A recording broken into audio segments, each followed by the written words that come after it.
నమశ్రీ శక్తి గణపతయే.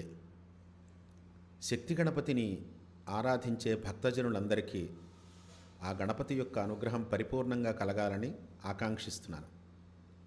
ఈరోజు గణపతి యొక్క ఒక శక్తివంతమైనటువంటి ధ్యాన శ్లోకాన్ని మనం చెప్పుకుందాం. ఇది ఎంత మహిమాన్వితమైన ధ్యాన శ్లోకం అంటే, సూర్యుడు ఉదయిస్తే చీకట్లు ఎలాగైతే వెంటనే తొలగిపోతాయో, సూర్యకిరణ ప్రభావంతో మంచు పొరలన్నీ కూడా తొలగిపోయి వస్తువులు స్పష్టంగా ఎలా అయితే కనిపిస్తాయో, మనలో ఉన్నటువంటి ఉద్వేగాలు, దురాలోచనలు అన్నీ కూడా ఈ గణపతి ధ్యాన శ్లోకంతో తొలగిపోయి సంకల్ప సిద్ధికి అనుకూలమైన ఆలోచనలన్నీ మనలో పెరుగుతాయి. మంచి ఆలోచనలు వస్తాయి. ఏదైనా ఒక పనిని మనం తలపెడితే ఆ పని ఎలా పరిపూర్ణమవుతుంది అనే దానికి ఒక ఆలోచన కావాలి. ఆ ఆలోచనతోనే పని పరిపూర్ణమవుతూ ఉంటుంది. అలాంటి పరిపూర్ణత్వాన్ని కలిగించే ఆలోచనలు మనలో సిద్ధించడానికి ఈ గణపతి ధ్యాన శ్లోకం ఎంతో తోడ్పడుతుంది. అటువంటి గణపతి ధ్యాన శ్లోకాన్ని ఈరోజు మీకు అర్థంతో సహా వివరిస్తాను. దాన్ని మీరందరూ నేర్చుకోండి. అలాగే మంగళగిరి మండలం నవలూరు గ్రామంలో ఉన్నటువంటి శక్తి గణపతి దేవాలయాన్ని అందరూ కూడా దర్శించడానికి రండి. చాలా మహిమాన్వితమైనటువంటి దేవాలయం. ఇక్కడ ఎన్నో చక్కటి కార్యక్రమాలు జరుగుతున్నాయి, నిత్యార్చనలు జరుగుతున్నాయి. ఆ గణపతి యొక్క అనుగ్రహాన్ని మీరు కూడా పొందడానికి తప్పకుండా ఇక్కడికి విచ్చేయండి. అదేవిధంగా ఈ గణపతికి సంబంధించినటువంటి వివరాలన్నీ కూడా ఈ యూట్యూబ్ ఛానల్లో పెట్టబడతాయి. వాటినన్నిటినీ మీరు చూసి నలుగురికి పంచి మీరు కూడా పుణ్యఫలాన్ని పొందండి. సరే, ఇప్పుడు మనం గణపతి ధ్యాన శ్లోకంలోకి వెళదాం.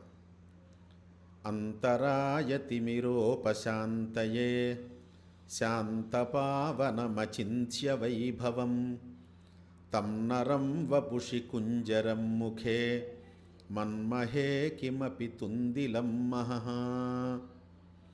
అంతరాయతిమిరోపశాంతయే శాంతపావనమచింత్య వైభవం తం నరం వపుషి కుంజరం ముఖే మన్మహే కిమపి తుందిలం మహః.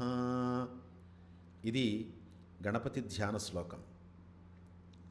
ఇందులో ఉండే అర్థం ఏమిటి అంటే, కిమపి మహః మన్మహే అని అంటున్నారు దీంట్లో. కిమపి అంటే అనిర్వచనీయమైనటువంటి, మేము ఇది అని చెప్పలేం. ఆ తేజస్సుని, సూర్యకాంతి ఎలా ఉంటుందో చెప్పగలం, అగ్ని యొక్క తేజస్సు ఎలా ఉంటుందో చెప్పగలం, విద్యుత్తు యొక్క కాంతి ఎలా ఉంటుందో చెప్పగలం. కానీ ఈ తేజస్సు ఏదైతే ఉందో, అనిర్వచనీయమైనటువంటి ఈ తేజస్సు, గణపతి రూపంగా ఉండే తేజస్సుని మేము వర్ణించలేం. అటువంటి అనిర్వచనీయమైన తేజస్సుని మేము ధ్యానం చేస్తున్నాము అని అన్నారు. ఎందుకోసం ధ్యానం చేస్తున్నారు? తేజస్సుని మనం ఎందుకోసం ధ్యానం చేస్తాం? తేజస్సు ముఖ్య లక్షణం ఏమిటి అంటే చీకట్లని తొలగించడం, అలాగే మంచు పొరల్ని తొలగించి వస్తువుల్ని చక్కగా గోచరింప చేయడం. ఇది తేజస్సు యొక్క ముఖ్య లక్షణం. అందువల్ల ఇక్కడ మనలో ఉన్నటువంటి అజ్ఞానం అనేటువంటి చీకట్లని తొలగించేటువంటి తేజస్సు. అజ్ఞానం అనేటువంటి చీకట్లు తొలగిపోతే ఏం కనిపిస్తుంది అంటే, మనలో ఉన్నటువంటి ఆత్మ స్వచ్ఛంగా మనకి గోచరిస్తుంది. ఆత్మదర్శనం కలుగుతుంది.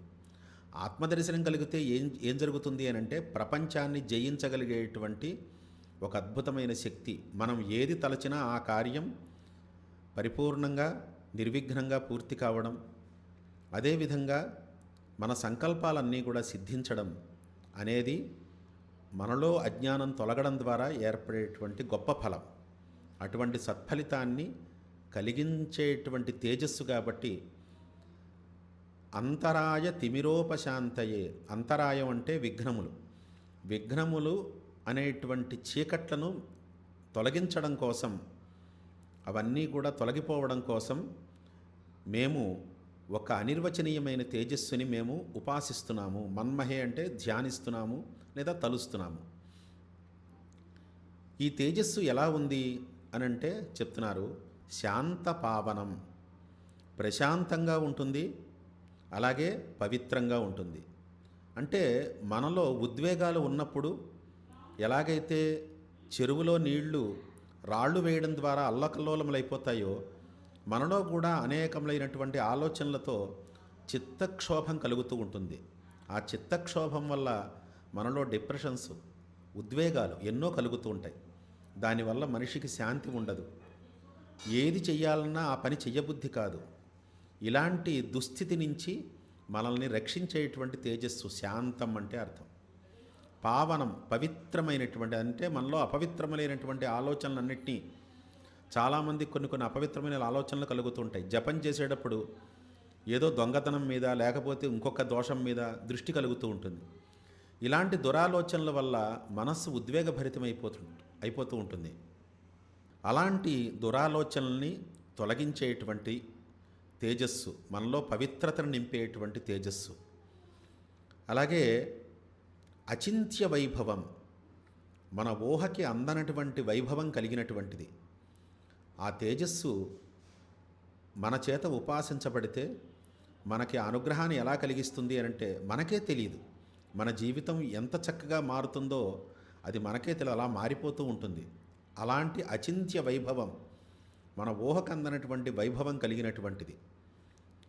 అలాగే వపుషి నరం ముఖే కుంజరం, శరీరమునందు నరాకారము, అంటే మెడ కింద నుంచి అంతా కూడా నరాకారము, మెడ పైభాగం అంతా, ముఖమంతా కూడా గజాకారము, అంటే ఏనుగు యొక్క ఆకారముతో కూడినటువంటిది.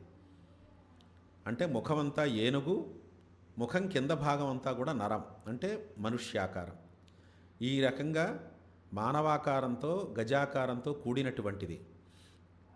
అటువంటి గణపతి అనేటువంటి నామంతో, పేరుతో ప్రసిద్ధమైనటువంటి ఒక తేజస్సుని మేము మాలో ఉన్నటువంటి విఘ్నాల్ని తొలగించుకోవడం కోసం, విఘ్నములు మనం చేసే పనుల్లో రావు, మన ఆలోచనలోనే విఘ్నాలు ఉంటాయి.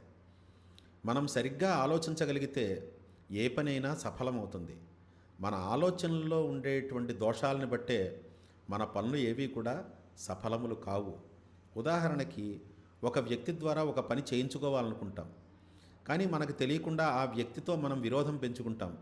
ఆ వ్యక్తి మన పని చేసి పెట్టడు. ఇప్పుడు మనం విరోధం పెంచుకోవడం అనే తప్పు మన దగ్గర ఉంది. అంటే మనలో సహనం లేదు, మన ఆలోచన విధానం సరిగ్గా లేదు.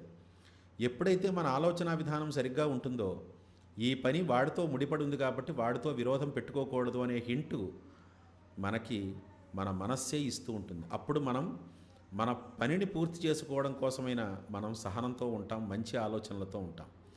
ఈ విధంగా మనలో ఉండే ఆలోచనలే విఘ్నాలకు కారణాలు కాబట్టి మన ఆలోచనల్ని సరిచేసి మనలో ఆలోచనా శక్తిని పెంపొందించేటువంటి గణపతి ధ్యాన శ్లోకం.